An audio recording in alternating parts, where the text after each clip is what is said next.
저희 박사님 모시고 부동산 이슈와 상속 증여 관련돼서 한번 좋은 강의 들어보도록 하겠습니다. 큰 박수로 환영해 주시면 감사하겠습니다. 예, 반갑습니다. 오늘 강의할 내용이 부동산입니다. 정서가 자산을 비축해 가는 과정 중에서 가장 선호하는 자산이 부동산이라고 이야기를 합니다. 자산의 대부분 다 90% 가까이 부동산에다가 자산을 형성하고 있다는 겁니다. 그러니까 이제 어떤 현상이 나오냐, 이게 형성할 때는 좋은데 이게 다음 세대로 이전될 때는 이 부동산 가치라는 것은 그대로 훼손하지 않고 넘겨줘야만이 좋은 거잖아요. 그래 넘어갈 때는 이제 훼손이 된다는 겁니다. 어떻게 훼손이 되죠? 만일에 지금 현재 가치가 200억짜리다 그러면 세대를 넘겨주는 과정에서 세금, 승계 비용이 발생하거든요. 세금이. 단순 계산해서 지금 그 얼마, 몇 프로입니까? 200억짜리 건물 넘겨준다 그러면 얼마가 돈이 있어야 되냐면 110억 정도가 돈이 있어야 된다는 겁니다. 현금성 자산으로. 근데 가장 이상적인 자산 구조는 부동산으로 200억, 현금성 자산으로 100억을 가지고 있어야만이 나의 자산의 훼손이 최소화하면서 다음 세대로 이전이 가능한데, 근데 대부분 다 우리 자산가들 대표님들 보면 현금성 자산은 거의 없고 대부분 다 부동산 자산으로 형성되어 있기 때문에 넘겨주는 과정에서 온전히 넘겨줄 수 없다라는 그런 이제 문제점에 봉착을 한다는 거죠. 이러한 고민들이 상당수 이제 많이 있다는 겁니다. 그리고 특히 부동산을 가지고 있는데 어떤 그 유형을 갖고 있냐에 따라서 더 심각해진다는 거죠. 그나마 수익형 부동산, 임대료가 나오고 있는 그런 수익형 부동산을 많이 그렇게 가지고 있는 분들은 그나마 임대료를 가지고 뭔가 승계 비용을 마련할 수 있고 이런 전략을 짤 수가 있는데, 임대료가 나오지 않는 수익형 부동산이 아닌 나대지 형태로 토지 형태를 가지고 있다라든지 임야 형태로 가지고 있다라든지 뭐 이런 이제 농지 형태로 갖고 있다라든지 또 주거용이라든지 내가 거주하고 있는 용도로 거의 다 자산이 가지고 있다 그러면 내가 돌아가는 현금 흐름, 캐시플로우가 거의 없잖아요. 그러니까 매우 이제 승계할 때는 그 어떤 방법론을 제시할 수가 상당히 제한되고 방법론이 거의 없다, 처분할 수밖에 없다라고 보시면 될 것 같아요. 그러면 이제 우리가 주로 이제 만날 고객들 중에서는 첫 번째로 이제 수익형 부동산을 캐시플로우가 돌아가는 부동산을 소유하고 있는 자산가들을 만나야 우리가 그 캐시플로우 돌아가는 걸 통해서 승계 비용을 어떻게 가져갈 것인가 말한다 보시면 되고, 또 이제 수익형 부동산이 아닌 것들은 수익형 부동산으로 전환할 수 있도록 여러분들이 안내해 줄 필요가 있다라고 보시면 될 것 같습니다.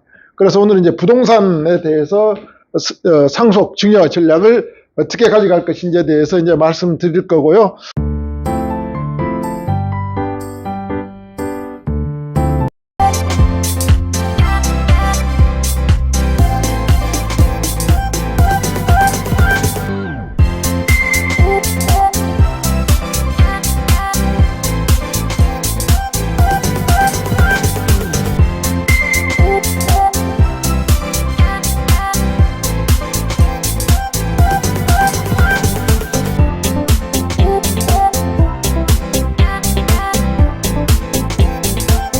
부동산 이제 승계 전략을 좀 보면 부동산 승계 방안이 있다라고 이야기를 합니다. 제가 DM에다가 부동산 승계 방안은 현물 출자 방식이 있고 법인 전환 방식이 있고 자본 잉여금 활용하는 방식이 있고 사전 민사신탁을 활용하는 방식이 있다라고 해놨어요. 이걸 가지고 조세 부담이 없는 방법으로 채택을 하겠다. 그래 실행 경험이 풍부한 전문가 상담이 필요하니까 지금 바로 전화를 해라. 부동산 가압승계 해결 방법인데 국세청에서 꼬마 빌딩 감정평가로 해서 상속세 증여세 부담이 상승되고 있다는 거 대표님 알까요 모를까요? 알고 있어요. 아 그래 이것 때문에 머리 아픈데 이거 어떻게 할 거냐 묻고 있는 거잖아요. 그러면 이걸 해결해 줄 수 있다는 뜻인 거잖아요. 묻고 있죠. 두 번째, 상속은 대중화 시대라고 누구나 다 상속세 나온다라고 이야기를 사장님 신문기사에 많이 봤을 거예요. 아파트 요즘 거주 아파트 요즘 뭐 50억 100억 시대가 와버렸잖아요. 200억 시대가. 그 시대 왔는데 이런 세금은 누구나 다 이제 나올 수밖에 없는 그런 상황이라는 걸 다 안단 말이죠. 어떻게 할 거냐. 부동산은 시간의 가치를 알면 승계의 답이 보인다라는 말이 있습니다. 무슨 말이냐면 사장님들은 자산가들은 10년 전에 여러분들 혹시 거주하고 있는 집을 한번 연상해 보세요. 내가 10년 전에 집을 얼마 주고 샀는지. 그럼 지금 나는 그 집에 대해서 아무런 행위도 하지 않았어요. 오히려 집이 낡아졌어요. 가치는 떨어졌는데 주변에선 시세가 내 집이 얼마가 가고 있다고 그래요? 2배, 3배, 4배 이렇게 많이 올라가 있잖아요. 그 뭐가 올려준 거예요? 집값을? 시간 가치가 올려준 겁니다. 시간이 10년 전과 지금과 5년 전과 지금은 뭐만 지났냐 하면 세월만 흘렀을 뿐이에요. 시간만 흘렀는데 왜 이 자산 가치가 상승하냐? 시간이 흐름으로 인해서 화폐 가치가 하락이 된 거죠. 돈 가치가 떨어진 겁니다. 인플레이션이 생기고 돈 가치가 떨어지고 이렇게 된 거죠. 그런데 이 부동산 자산은 그 비례해서 상승하게 되는 거죠. 시간 가치가 올라가서 그러면 시간 가치가 지나면 자산 가치가 증가해요. 거의 별 일이 없는 한. 뭐 국가적 재난 상황이 온다라든지 국가적으로 뭐 위기 상황이 와서 실물 가치나 자산 가치가 대폭적으로 하락하지 않는 한 정상적인 경제 활동이 돌아가면 시간이 지나면 지날수록 가치는 올라가도록 되어 있습니다. 잘못 투자, 잘못 지역이 아주 잘못 선택하지 않는 한. 그러면 자산 가치가 올라가서 좋은데 따라서 올라가는 게 뭐죠? 세금이 따라 올라다닌다는 세금 또 비례적으로.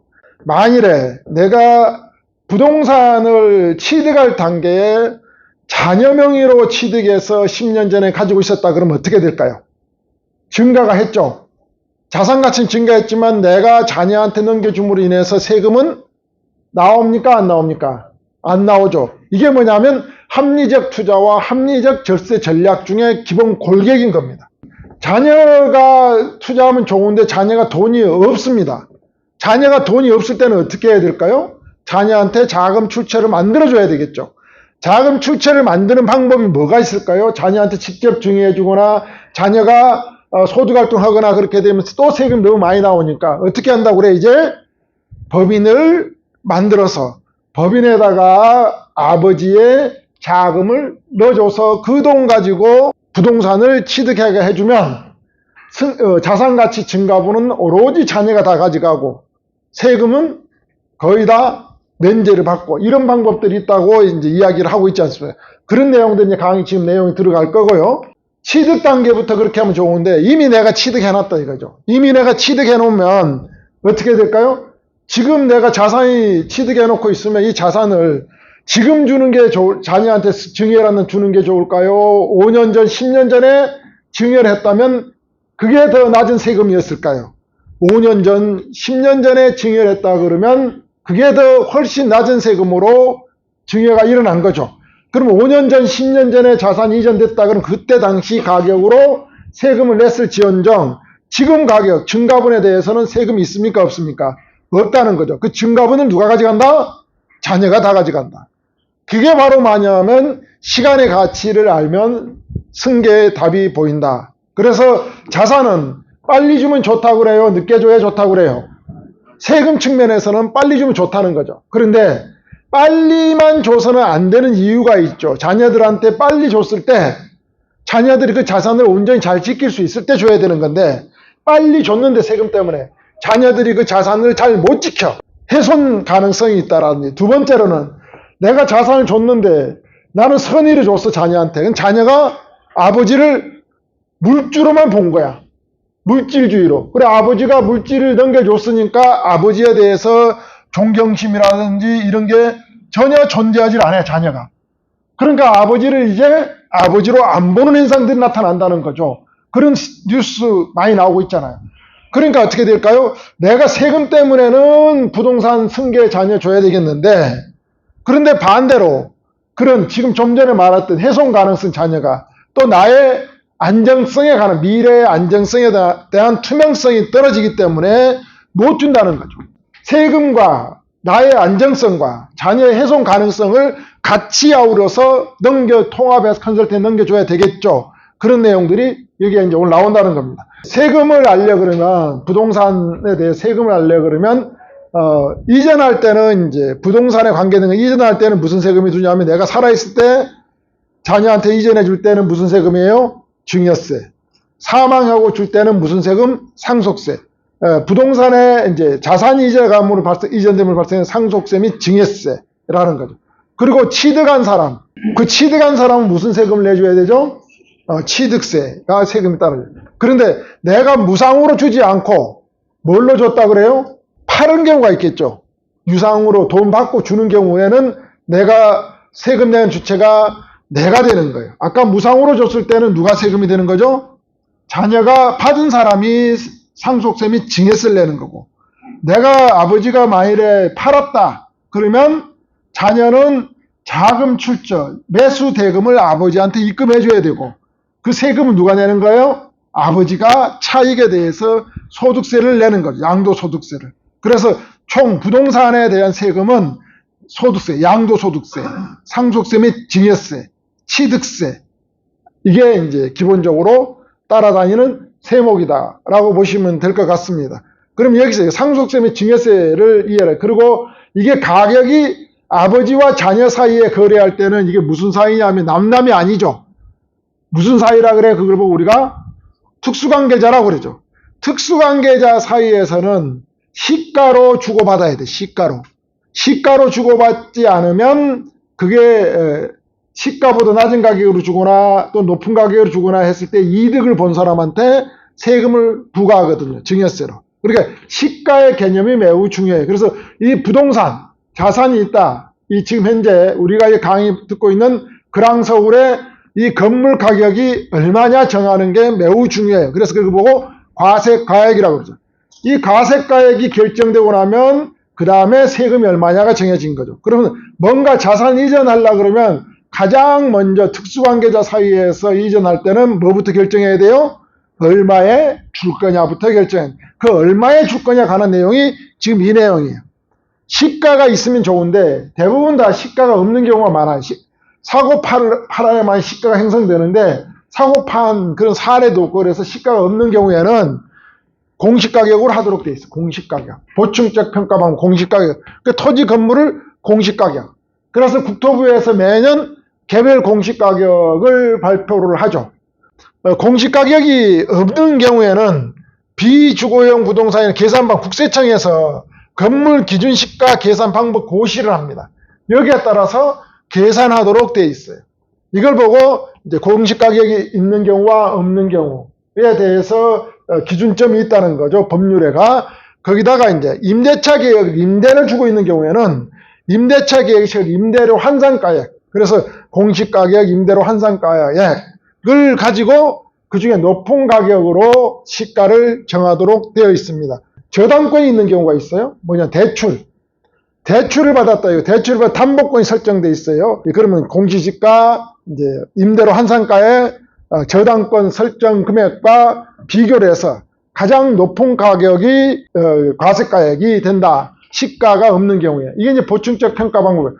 그러면 이렇게 이제 계산해서 넘어갔거든요. 그런데 이게 하나 생겼다는 거죠. 자, 왜 이게 이제 중요하냐면 과거에는 이렇게 했어요. 부동산은 이렇게, 지금 부동산 하나 있죠. 이렇게. 부동산은 과거에 했던 방식 설명드릴게요. 부동산이 과거에 여기 한 30억 정도가 됐었어요. 30억 정도. 대출을 받아요. 대출. 근데 30억짜리인데 이걸 시가는 얼마냐면 60억짜리예요. 60억짜리를 어떻게 사냐면 아버지 돈 30억, 대출 30억. 그럼 실질적으로 아버지는 돈이 얼마 들어갔어요? 30억이 들어갔습니다. 그러고 나서 이걸 2년 있다가 2년 후에 증여를 합니다. 누구한테 증여를 해요, 이걸? 남한테 증여할 일은 없잖아요. 저희 아들한테 증여를 합니다. 그 증여를 하면 얼마에 증여를 할 수 있을까요, 이걸요?